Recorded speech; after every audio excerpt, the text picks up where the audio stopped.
Audio Jungle.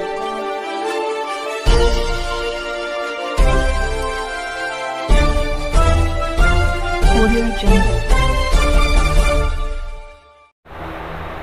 बिस्मिल्लाहिर्रहमानिर्रहीम। अस्सलाम वालेकुम। आप देख रहे हैं सागर इन्फो और मैं आपका भाई मोहम्मद सागर। अल्हम्दुलिल्लाह रमज़ान का महीना शुरू हो चुका है और हमारे इस्लामी माशरे में बहुत सी तब्दीलियाँ देखने को मिलती हैं, तो उसका कुछ तज़किरा आज इस वीडियो में करूँगा। जब मैं घर से ये लाइब्रेरी की तरफ आ रहा था तो रास्ते में मैंने जो बहुत सी तब्दीलियाँ देखी, उनमें से ये है, चंद एक का जिक्र मैं आपके साथ करना लाजम समझता हूँ। दुकानों पर मैंने देखा कि फ्रेश जूसेस, डबल रोटी, अंडे और जो जैम्स वगैरह हैं उनको तो बड़ा सजा के रखा गया है और सिगरेट गायब कर दिए गए हैं, जैसा कि रोज़ा सिर्फ सिगरेट से ही टूटता है, इन चीज़ों से नहीं टूटता। इसके बाद मैंने जब टीवी ऑन किया तो उसमें मुझे तब्दीली जो देखने को मिली कि जो बड़े बड़े ब्रांड्स हैं उनमें एकदम अकीदत का रंग नज़र आना शुरू हो गया है। सारा दिन जो है वो फ्रेश जूसेस और जो तरह तरह के खाने के जो फ़रत बख्श इश्तिहारात चलाते रहे हैं और रोज़ेदारों के सब्र आज़माते रहे हैं, लेकिन अफ्तारी के वक्त जो है उनका ये एक और जुल्म है कि जो बाथरूम क्लीनर के इश्तिहारात हैं, बमा तस्वीर दिखाए जाते हैं और बार बार दिखाए जाते हैं, जिनसे बड़ी कराहत होती है। और इसके अलावा जो मुझे अपने मोहल्ले में तब्दीली देखने को मिली कि तरह जगह जगह पे जो हैं वो डीजल में निकले हुए पकोड़े समोसों के जगह जगह पे स्टॉल लग चुके हैं और उनको पूछने वाला कोई नहीं है, हालांकि ये सेहत के लिए बहुत मुज़र साबित होते हैं। और एक और मुझे तब्दीली जो देखने को मिली वो ये है कि मुझे ऐसा महसूस हुआ कि जैसे शैतानों को बंद कर दिया गया है और इंसानों को आज़ाद कर दिया गया है। मैंने देखा कि जो है बड़े बड़े शॉपिंग मॉल्स और सरकारी दफातर में तो पहले काम बहुत कम होता है, लेकिन रमज़ान के महीनों में बिल्कुल काम ठप हो गया है और बड़े बड़े शॉपिंग मॉल के सेल्समैन जो हैं वो कम काम करने को अपना हक समझते हैं। वो कोई भी जो कम काम करने को ये जवाब बताते हैं कि हमारा रोज़ा है, यानी कि वो अपना कम काम करने को अपना हक समझते हैं कि मैंने रोज़ा रखा हुआ है और मैं कम काम करूं। हालांकि आम हालात में भी अगर इंसान जितनी उजरत लेता है उससे कम काम करे तो वो जो रोज़ी है वो हलाल ही नहीं रहती। लेकिन आज अजीब तरह की मंतक है हर बंदे की। पहले ज़माने में जब कोई कहता था कि मैं रोज़े से हूँ तो उसके बारे में इंसान के एहतराम के जज्बात और इज़्ज़त के जज्बात उभरते थे। आजकल को कहे कि मैं रोज़े से हूँ तो यकीन माने कि एक खौफ सा तारी हो जाता है कि कहीं ये बंदा भड़क ही ना उठे एकदम और किसी बात पे गुस्सा ही ना हो जाए। और फिर तरह तरह की मंतकें पेश की जाती हैं। मेरा एक हमसाया दुकानदार है, वो अक्सर मुझसे अजीब तरह के सवाल करता रहता है। कभी वो मुझसे पूछता है कि मेरी बेगम जो वो प्याज काट रही थी तो उसके आंखों से बहुत से आंसू निकल गए, क्या उसका रोज़ा तो नहीं टूट गया? और मैं टीवी पे जो है वीडियो देख रहा था तो कोई फाहिश सीन आ गया तो क्या उसके देखने से मेरा रोज़ा तो नहीं टूट गया? पता नहीं किस तरह की बातें हैं। मुझे तो ये ख्वाहिश ही रही कि कोई मुझे ये पूछे कि यार मैंने झूठ बोला है, मैं घर में बैठा था तो मैंने बच्चे को कहा कि कह दे कि पापा घर में नहीं है, मेरा रोज़ा तो नहीं टूट गया।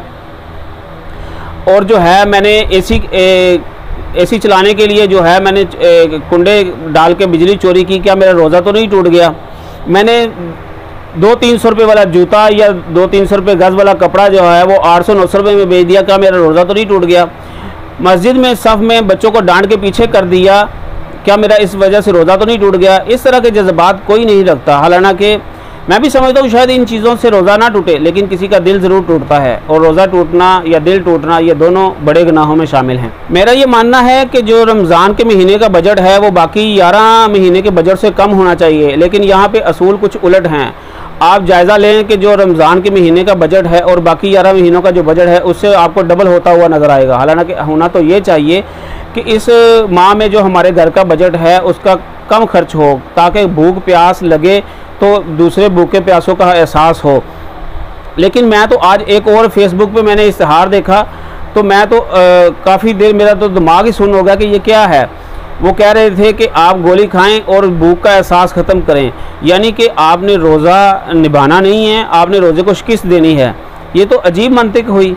अगर आपको रोज़ा जो है वो इंसान के ऊपर फ़र्ज़ इसलिए किया गया है ताकि वो भूखा और प्यासा रहे और उसकी भूख और प्यास का एहसास हो कि जो दुनिया में दूसरे भूखे प्यासे लोग हैं जिनके पास खुराक की कमी है वो किस तरह अपना दिन गुजारते हैं और उनको देने के लिए कुछ जज्बात जो हैं वो इंसान के मजबूत हों। लेकिन इस तरह की बातें करना, तरह तरह के जो हैं यूट्यूब पे चैनल बने हुए हैं जी, आपको प्यास लगेगी तो लाची वाली चाय पिएं, ये करें वो करें, बहुत से ऐसे कहानियाँ बताई जाती हैं जो कि जी इस तरह से बचा जा सकता है। मैं समझता हूँ कि ये कोई अजियत नहीं है, ये इंसान की अपनी बेहतरी के लिए है। रोज़ा जो है वो इंसान को सब्र करना सिखाता है, और जो भूख प्यास पे इंसान सब्र नहीं कर सकता, मेरे ख्याल से वो इस्लामी माशरे का एक फ़ाल रुकन नहीं रह सकता। जैसा कि आप सल्लल्लाहु अलैहि वसल्लम का फरमान है, क्या वो आवाम भूल गई है कि कोई भी चीज़ जो है वो अगर महंगी हो रही है तो उसको ख़रीदना तर्क कर दें, वो उसकी कीमत नीचे आ जाएगी। तो आज देखें आप, अफ्तारी के वक्त यूँ देख रहे हैं कि जो 100 रुपये वाला खरबूजा था वो 200 रुपये में बिकता हुआ नज़र आया मुझे। समोसा जो आम हालात में 20-25 रुपये का था वो आज 40 रुपये का बिकता नज़र आया। ये हमारे मुस्लिम माशरे में बहुत सी ऐसी पेचीदगियाँ हैं जिनके ऊपर गौर करने वाली बात है। क्या हो जाएगा अगर आप अफ्तारी में अगर फ्रूट इस्तेमाल नहीं करेंगे, या ये 2 नंबर तेलों में निकले हुए समोसे पकोड़े इस्तेमाल नहीं करेंगे, तो क्या आपका रोज़ा नहीं होगा? लेकिन बाहर तो हिजान की कैफियत है, ऐसा लगता है कि जैसे रोज़े के लिए ये खसूसी चीज़ें हैं, जैसे कि ये रोज़े के साथ ये चीज़ें फ़र्ज़ हैं, अगर हम नहीं लेंगे, नहीं इस्तेमाल करेंगे तो हमारा रोज़ा ही नहीं होगा। अजीब मंतिक है। मैं तो हैरान होता हूँ कि इस्लामी माशरे में इन चीज़ों के बारे में कोई गुंजाइश नहीं है, लेकिन लोग नहीं समझ रहे।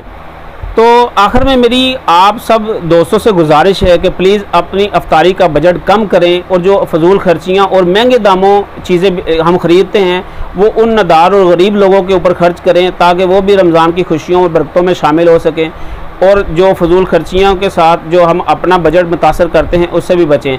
मिलते हैं अगली वीडियो के साथ एक नए मौजू के साथ, तब तक के लिए अपना ख्याल रखिएगा और मेरे चैनल का भी। अल्लाह हाफ़िज़।